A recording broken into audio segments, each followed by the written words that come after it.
Hello everyone, and welcome back. I'm DJL, and this is the Talos Principles A Road to Gehenna. Last time we solved and broke this puzzle both at the same time. I showed you how we can get the thing without actually solving it.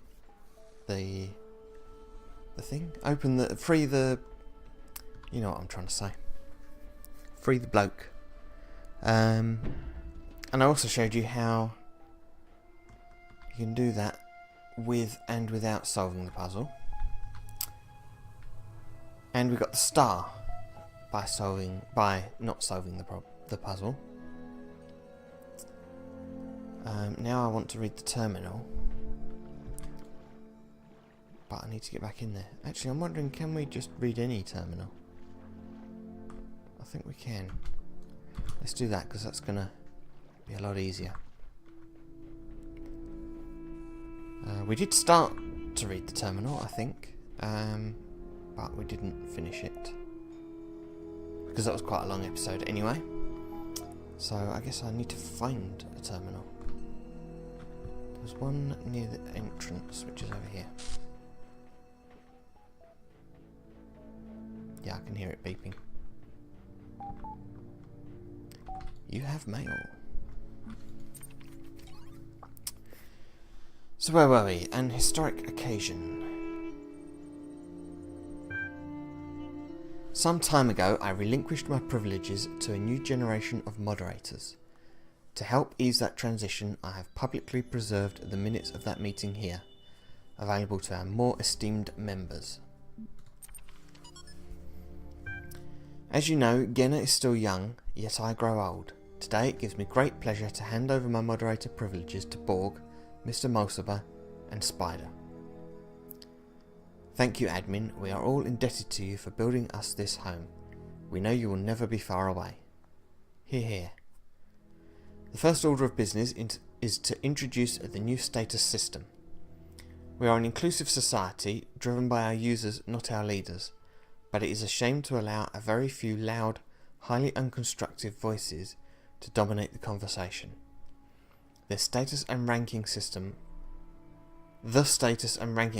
allows you to upvote the content that you value and lowers the visibility of users with low standings. Relief true. I agree, good feature, much requested. And then there's a comment that's been removed. Obviously negative. We'll be working on ironing out the kinks over the next few run cycles. We have also updated the Gehenna user agreement. Full details can be found in the usual place, but the gist is, please don't behave indecorously. Now, in one of the last episodes, I mentioned that I don't remember agreeing to any kind of user agreement, but there we go. I'm going to start a new thread called Why Were You Sent Here? Might be interesting to find out what anyone has to say about that.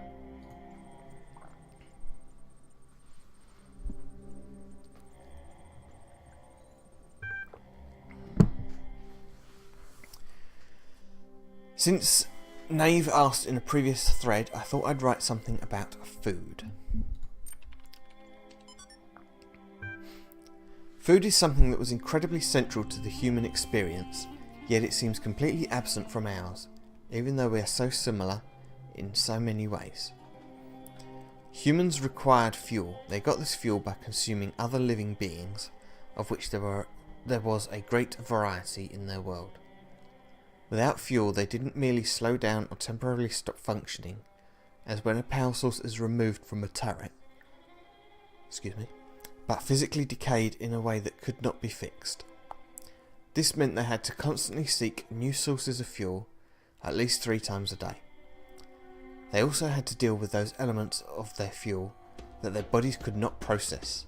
These were excreted through 2 orifices between their legs. Lovely. The latter subject matter was the source of many taboos, and also a great deal of humour, though this resulted in frequent controversy. The most famous artist to engage with this subject matter was called Scatman John on account of his specialisation. Not sure I want to know any more about that. One of the ingenious things our human ancestors did was to transform the chore of fuel seeking into a source of pleasure. Since parts of their bodies responded to chemical configurations by producing sensations, they used this trait to create a truly stunning variety of foods, each having a different so-called taste. Foods were available at widely distributed fueling stations, which also provided excrement removal facilities. So food became a source of pleasure. However, the inefficiencies of food distribution in human society frequently led to significant shortages for sections of the human population. There were attempts to rectify this, ranging from moral appeals to struggles for systemic change, but I do not know if they succeeded before the end.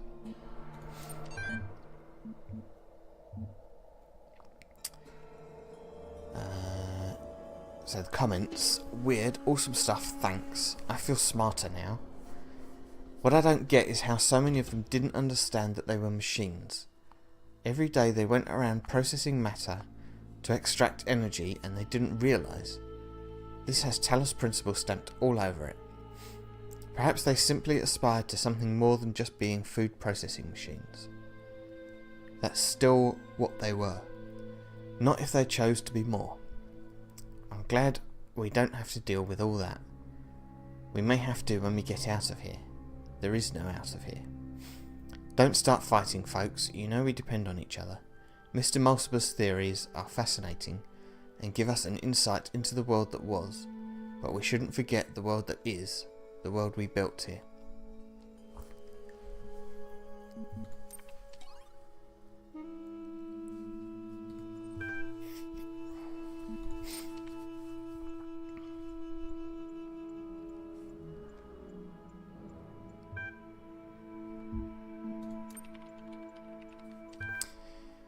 I think this is the missing file of 401s.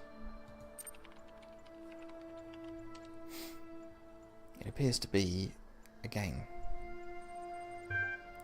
They always start with close your eyes, but if I do that I can't read it. Serious Sam, the text encounter, a very serious experience only for serious people. If you're not serious, don't play this seriously. The original game was absolutely full of references to Serious Sam. I don't know why. I've never played the game, so I only know that they're references to Serious Sam by what I've read on online. Anyway, let's look at the credits first. Written by 401, inspired by the tales of Sam Stone that are documented in the archive, and by the obstinate ghost in the machine that calls itself Milton. This is better than the blacksmith's work by far. You are Sam Sirius Stone. You've fought the invaders on more planets than you can count. You've won battles against hordes that seemed impossible to overcome. You've kicked asses that seemed impossible to kick. You fight like a Syrian wereball, and you make love like a rocket launcher. You're the number one badass of your age and weight. You're a freaking one-man army. But there's one battle you're failing to win. The battle against Ep09. Ep09, a feeling of sadness and boredom. It's been creeping up on you ever since the mission in Rome. Man, that was not fun. Oh, I see, this is... okay. Those stars, I'm guessing, are swear words. In fact, beep, that, beep, beep, and beep, beep, beep, beep. No idea. So yeah, anyway, you sit there in a cold room in the military base and you feel like even a good old flamethrower couldn't warm you up. Oh yeah, seriously. Ep09 says smirkingly. Huh? A moment ago, Ep09 was a feeling, now it's a person. Oh yeah, seriously, Ep09 says smirkingly. I mean, what did you expect? You thought the war against You thought the war against mental was over. You keep winning victories, but you're going to lose the war. I'm guessing this would make more sense if you knew anything about Serious Sam. About the only thing I know is that it's a game. Resist or give in. Come on, big man, admit it. What's the point? Is shooting another horde of headless exploding dudes going to make you feel better?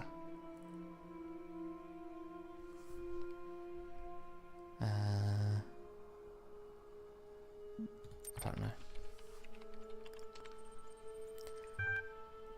Look, you say. I may feel like a dead monkey right now, but that's just because I kicked so much ass they named a new type of boot after me. So yeah, I'm down, but I've been down before. I never stay down. Inui laughs at your bravado, unimpressed.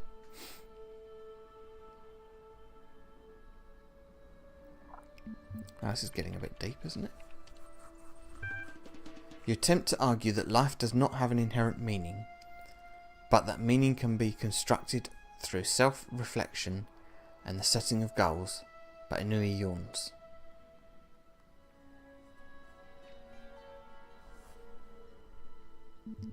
What has this got to do with shooting things? You argue that an individual can only find meaning within the greater social context. You quote Einstein, "The individual is what he is and has the significance that he has not so much in virtue of his individuality, but rather as a member of a great human society which directs his material and spiritual existence from the cradle to the grave. You couldn't be the badass that you are if your actions didn't exist within this social context and serve a purpose greater than yourself." Inui sneers and says you're just trying to intellectually justify the fact you're a brainless shooter guy.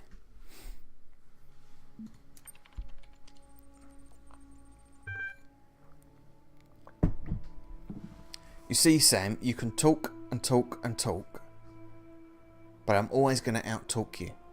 I'll twist your words in your mouth and make you feel like an idiot. I'll take every positive thing you say and turn it into something horrible by reducing your arguments to their most extreme and absurd forms. That's starting to sound rather like Milton. Inui laughs in your face. You feel weak.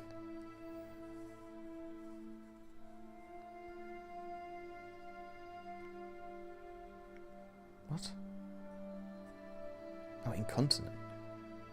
I couldn't see the difference between these two at first. One says consistent, the other one says incontinent.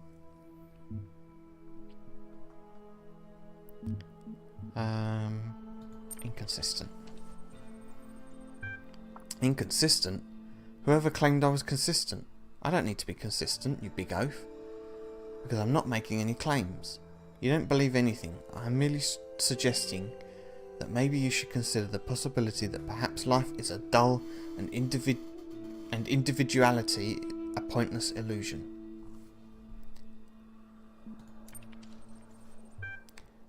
I want to argue that I'm tired of listening to your crap. You growl and shoot Inui in the face. You immediately feel better. Oh yeah, seriously. The end. Okay. That was a little bit weird.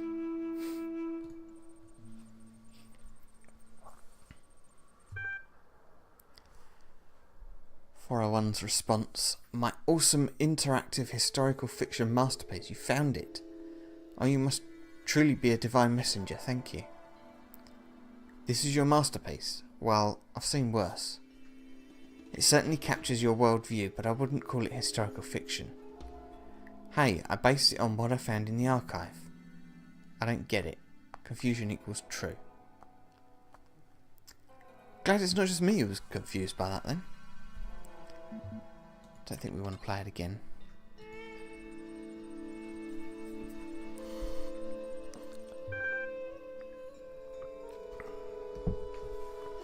Ah yes, incredible stories.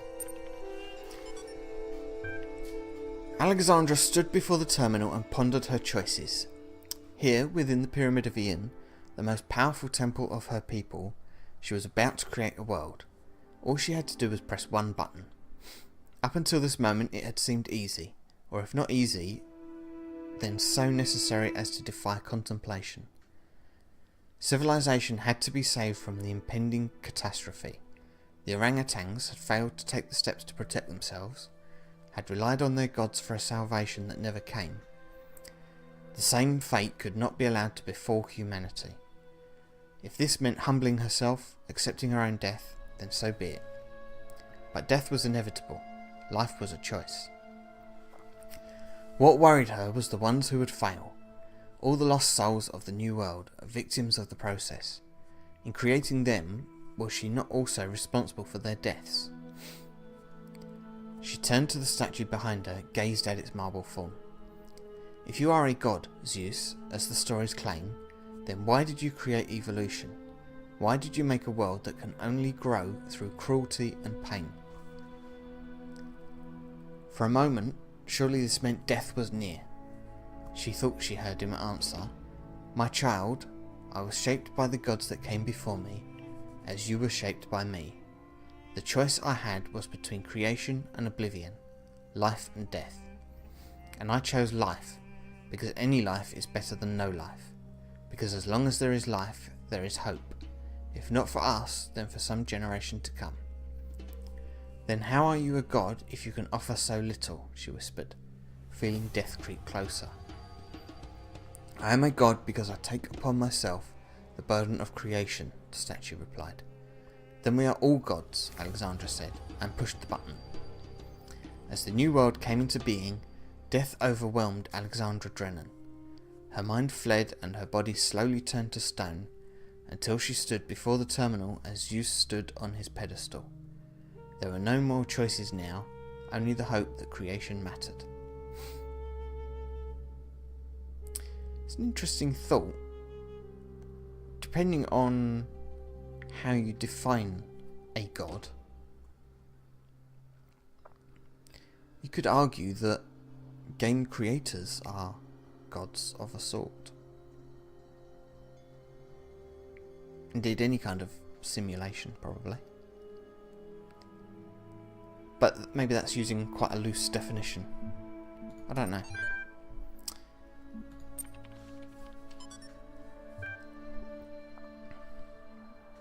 Once upon a time there was a small lake, and on the lake was an island, and on the island was a prison.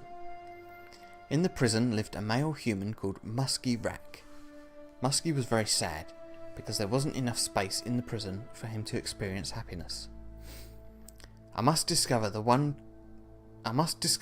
spiritual law of happiness," he said to the other prisoners. A female human called Zen, and a neutral human called Crumpir, but they didn't care. He couldn't understand how they could be so calm. One day, Muskie managed to break out of his cell by biting through the bars. Now he was no longer in the prison, and for a while he was happy. But then he realised he was stuck on a little island, and he became unhappy again. So he gathered his strength and swam across the water. This is how Muskie got to the valley that surrounded the lake. The valley was much bigger than the island, and there were many interesting things here. A forest where all the trees were the colour of lasers, a swamp with boats in it, a singing dog, and also a city where toasters lived. For some years, Muskie was absorbed by all this, and he was happy. But then he started feeling trapped again. The valley was surrounded by mountains, and soon they looked like prison walls to him. He tried climbing the mountains, and came to a bigger country, but even that was surrounded by oceans. Where was true freedom? Where was true happiness? When he'd almost lost hope, Muskie met an old male human with a huge amount of white hair growing from his head. He lived in a small house by the beach, where dolphins and whales and sea elephants came to bask in the sun. He never went anywhere far from his house, but he was always happy. The old man's name was Quantum. "Wise old Quantum, how can I discover the spiritual law of happiness?" Muskie said. "I've searched for it everywhere, but I am always trapped." "You have not looked everywhere," Quantum said, "for you have not looked within. Close your eyes." Muskie closed his eyes, and for the first time in his life, he couldn't see any obstacles. No walls, no mountains, no oceans. The space within him was without end, and he could go wherever he wanted without even moving. He smiled. Muskie went back to that old prison where he'd started, and now he understood why Zen and Crumpir were always calm. They knew they had an infinity of time and space to explore within them. Together they sat in their cells and were happy and free.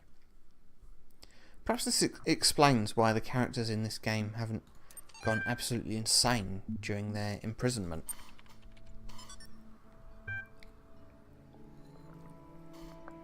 Because we don't know how long they've been there. How many iterations of the original game have taken place while these characters have been trapped here.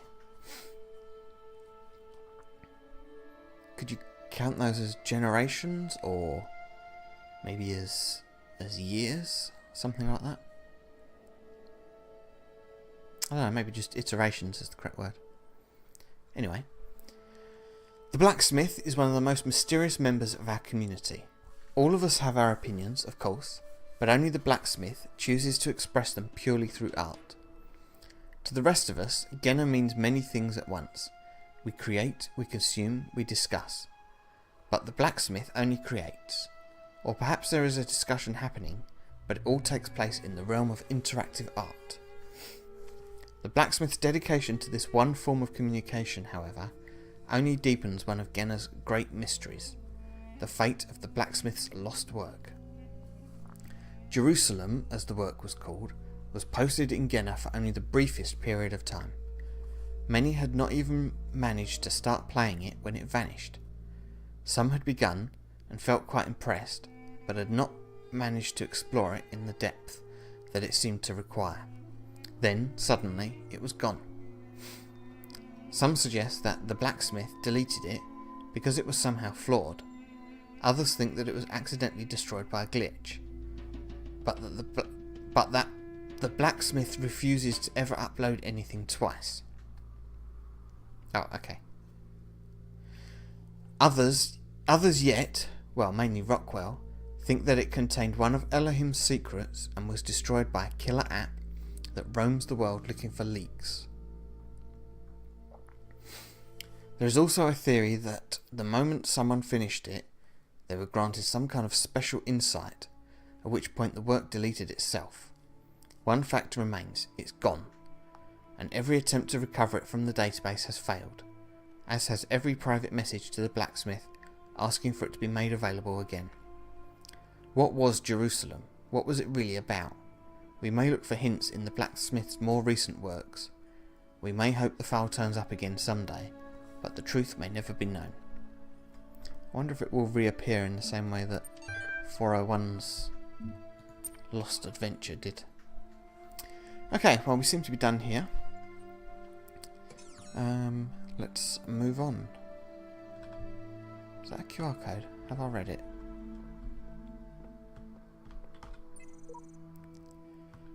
Nowhere either with more quiet or more freedom from trouble does a man retire than into his own soul. Okay. I see another QR code over there.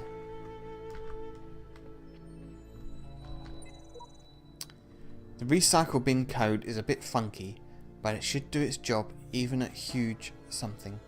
I've integrated it with the main something. So, I did attempt this puzzle in one of the Lost episodes and got thoroughly perplexed. I have no idea how to do it. I mean, obviously we need to somehow elevate the boxes and use them to jump up there, but beyond that I don't really have a clue. So I'm not going to attempt that one again now. Then I used the fan. I went over here and had a similar experience with this puzzle, where I figured out some things, like the platform moves, and I can get up there, but I can't figure out how to actually collect the keys that are up there. Come to think of it, nor do I know what to do with the keys once I've got them. That bit didn't occur to me before.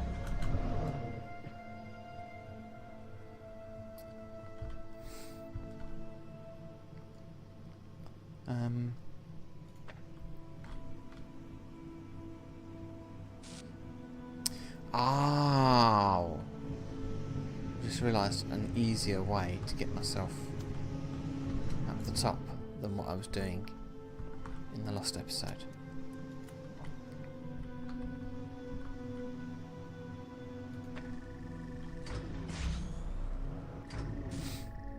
Well, that didn't really work, did it?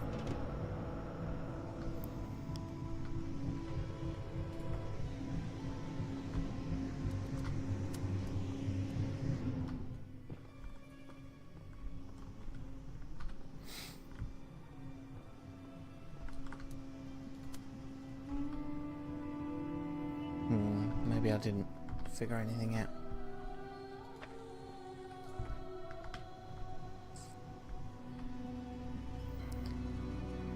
Unless I can place it there without it being on the fan somehow. Why isn't... Oh. That's annoying.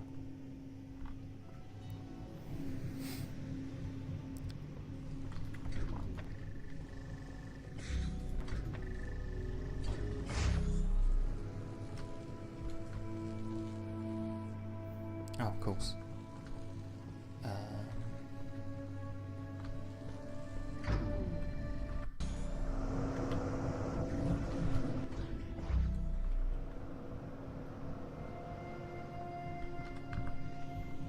Okay, I didn't quite expect that result.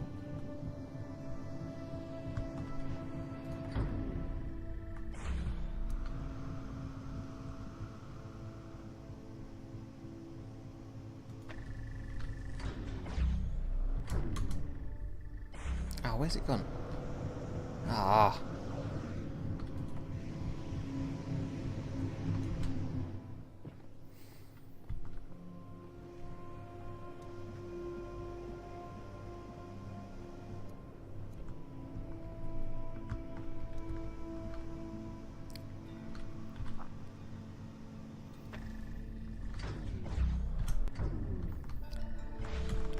Oh no. Okay. Right, I think I've figured out what I need to do now. It's just a case of actually achieving it. Which is easier said than done, but let's see. Why didn't that... Am I at the wrong one?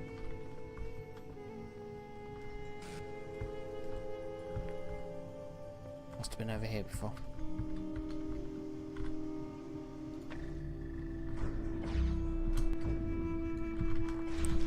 Yes! There we go. Keys are mine. Now what do I do with them?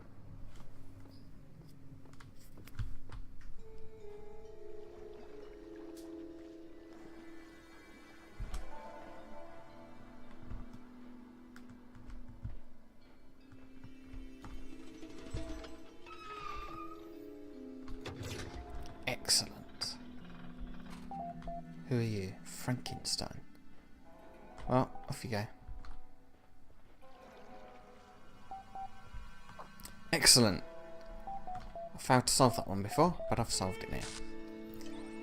How many new things do we have? I think we will do this in the next episode. So, that's it for now. Actually, before I go, let me just explain, because I've just realised I didn't explain what I did here. Just in case anybody's watching this having not solved this puzzle. So, activating this doesn't activate these fans, it activates one up there, which actually didn't see the cables before, but perhaps it's more obvious now. But it's activating this red one in the middle that activates each of these fans. So, there was a connector there. We moved it out of the way, which enables us to get up here. Then, let me take this with me. Then I had to find the right spot. So I've got the blue laser and I'm going to block the red laser, which, as well as turning those fans off, brings this ring up here down. So if I just plop it there, but don't go up there, you'll see what happens. See that move down? So the trick, which I did work out before, is to be on the fan and jump through that gap before the ring gets too low.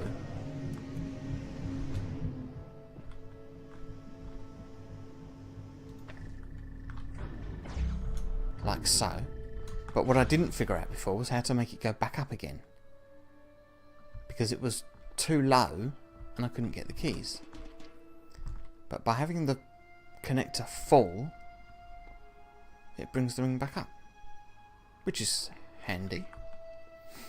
I just hadn't figured out how to do that before. But while we're up here, I want to mention this fantastic view. In the original game, you could write a QR code which said, "I've explored everywhere and this is the most beautiful spot." Well, this is where I would use it. At least so far in this game anyway. That puzzle is so far away from everything else. Actually, is that the one? I think that's one we've already, or I've already done. Maybe. Yes, it is. This is the one I broke. There was a star pretty much under where the crosshairs are now, floating up above the fan. Yes, I broke that one. Anyway, let's go read the terminal. Oops.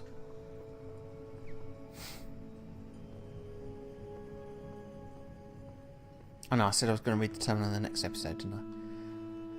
Yeah, that's right. Okay, next episode I will see you there, and we'll read this terminal.